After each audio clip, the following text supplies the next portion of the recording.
Hello everyone, this is Przemysław Radomski talking to you on Wednesday, October 6th, and I'm about to show you the key chart for today if you're interested in trading or investing in the precious metals sector. The key chart that I'm going to talk about is the one featuring the USD Index and the prices of gold and silver. Primarily, I'm going to talk about the link between the USD Index and gold and about the USD Index itself. Because what's going on in the USD Index is really critical to understanding what's happening in the precious metal sector and in practically most markets, I think. And the thing that's happening in the USD Index is that it's after a major breakout. It's after a major breakout to new yearly highs. We saw a decent rally above 93 in March and April, but this rally was retraced almost in its entirety. But now what we saw, the rally that started in May, it seems that it has legs. It's not another fake move higher that's going to be erased. Most likely, of course, no guarantees.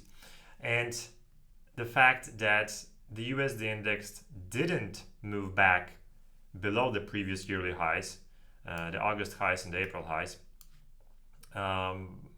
it means that the odds are that, we're going to see another move higher shortly.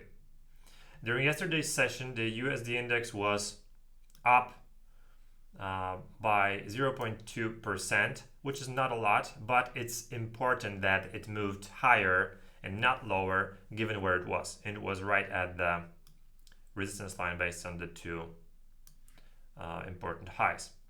So the breakout is not invalidated. The breakout is being verified at this very moment. In fact, it was already verified. What does this tell us? It tells us that the USD Index is likely to move higher from here. And if the USD Index is likely to move higher from here, the precious metal sector is likely to move lower from here. Of course, there will be times when gold and silver and mining stocks and the USD Index move together higher, most likely, but it's very unlikely to happen right away. Why? For example, because the correlation between the USD Index and gold, as visible on the bottom of the chart, is strongly negative. It's currently below minus 0.8, which means that the moves higher in the USD Index are likely to correspond to lower moves in gold. Of course, correlation does not imply causation, but these are not two random data series. It's the USD Index and gold, and it's obvious that gold is priced in the US dollar, so it is quite obvious that the impact is from the USD Index on gold, and therefore what's happening in the USD Index is likely to translate to the gold market. And having said that, let's take a look at the similarity in the USD Index itself. It might not be clear based on the price chart alone, but based on the RSI indicator, it's pretty clear that what we see right now is similar to what we saw in late June. That was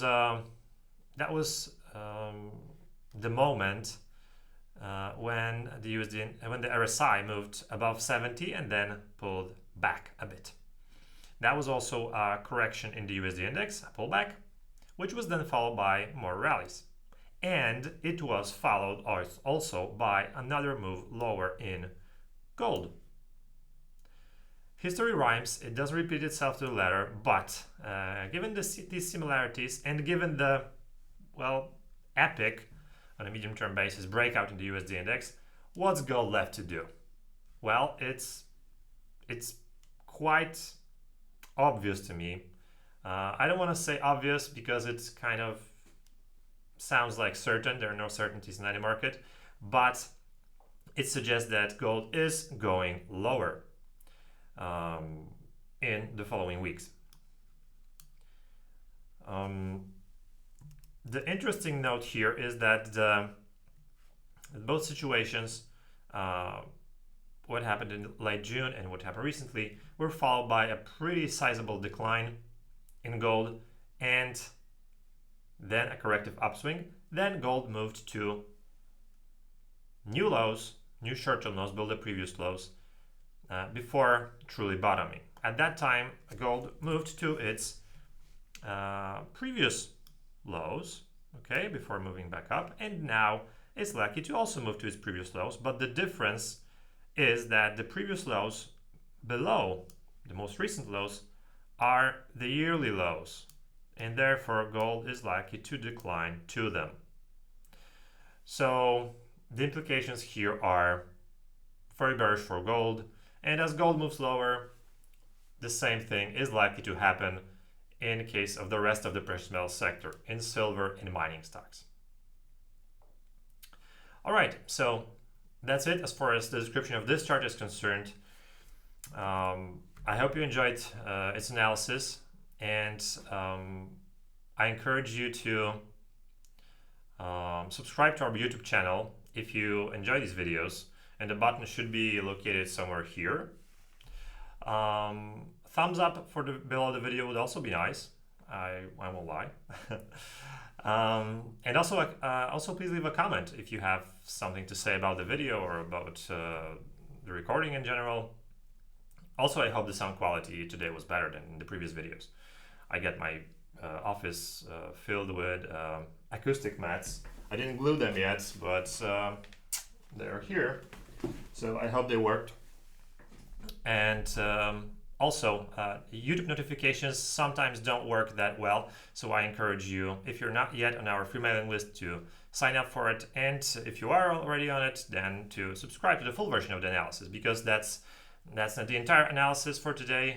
The analysis continues in the text format, along with details of the trading position that we currently have.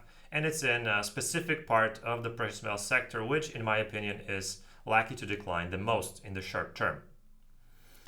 And on a final note, whatever I'm saying is not an investment advice, just my general opinion, and please read the disclaimer below the video. Right, thank you for watching. Have a great day. Bye-bye.